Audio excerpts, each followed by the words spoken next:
Don't stress over the big holiday meal this year. Instead, keep it simple and still deliver a showstopper with this nearly foolproof standing rib roast and crispy, buttery Hasselback potatoes.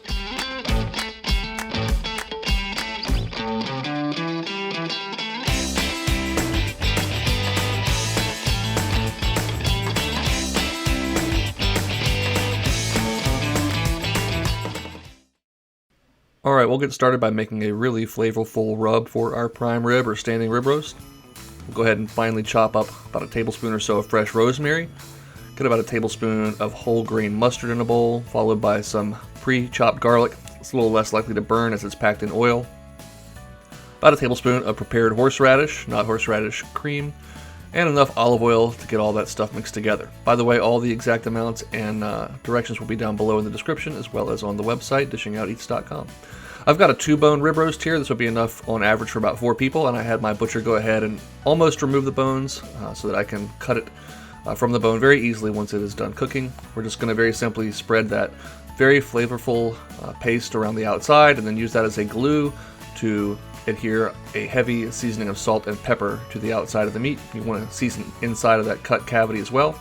And then this is optional, but I like to go ahead and tie up between the bones just so it keeps a nice even shape and cooks evenly in the oven. Now at this point, go ahead and set your oven to its very hottest setting and on convection if possible. 500 degrees would be typical, and let it go for 20 minutes. If it smokes a little bit, that's all right. If something catches on fire, that's not all right. So, always be safe in the kitchen. Go ahead and take the rib roast out at this point, let that oven cool off and turn it down to 325, and then return your standing rib roast to the oven and let it cook for about 15 minutes per pound or until it is cooked through to your liking.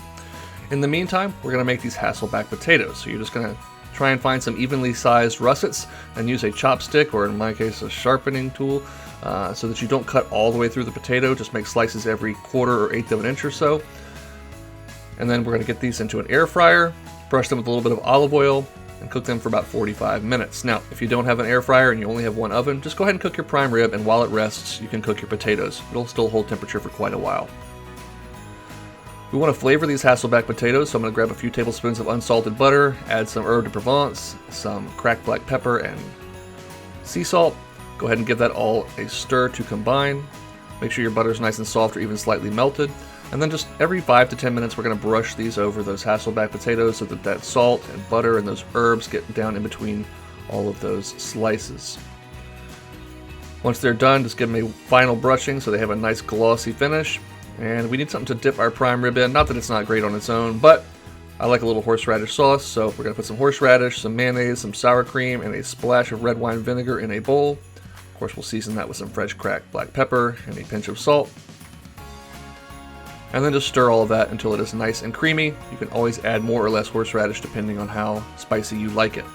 Once your rib roast is at the temperature that you're looking for, about 120 for rare, 125 to 130 for medium, go ahead and let it rest for at least 15 to 20 minutes before you try and cut into it. Again, you can tint it with foil and leave it for up to an hour while your potatoes cook if you're using one oven. We'll of course want to remove that twine. Nobody wants to eat that. Cut the bones off, which is very simple thanks to our butcher's work. Those are a great little treat or snack.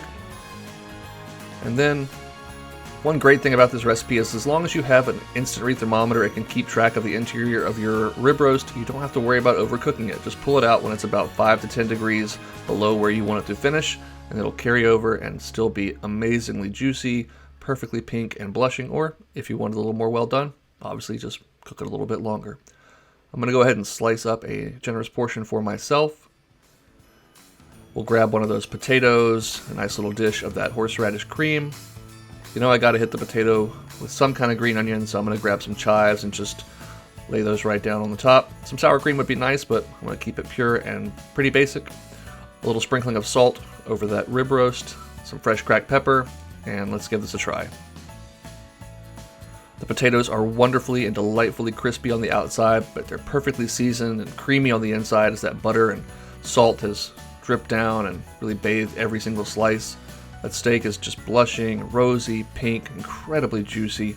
Gotta get a little try with that horseradish cream and oh man. If you like ribeyes, rib roast, beef, this is just a dinner to die for. It's certainly worthy of a holiday occasion. I am now going to have to go in and try a little bit of that rib cap or the decal, the outside piece, and even though it's a little more well done, that crust, that horseradish and mustard crust on the outside, along with that horseradish cream sauce, is just perhaps one of the best things I've had all year. And just forgive me here, I'm going to have a little bit of a personal moment with my steak. Anyways, thanks so much, guys. We got a lot of new followers in the last few weeks, and I truly appreciate all of you liking and subscribing. Hope you have a very Merry Christmas, Happy Holidays, and we will see you in 2024.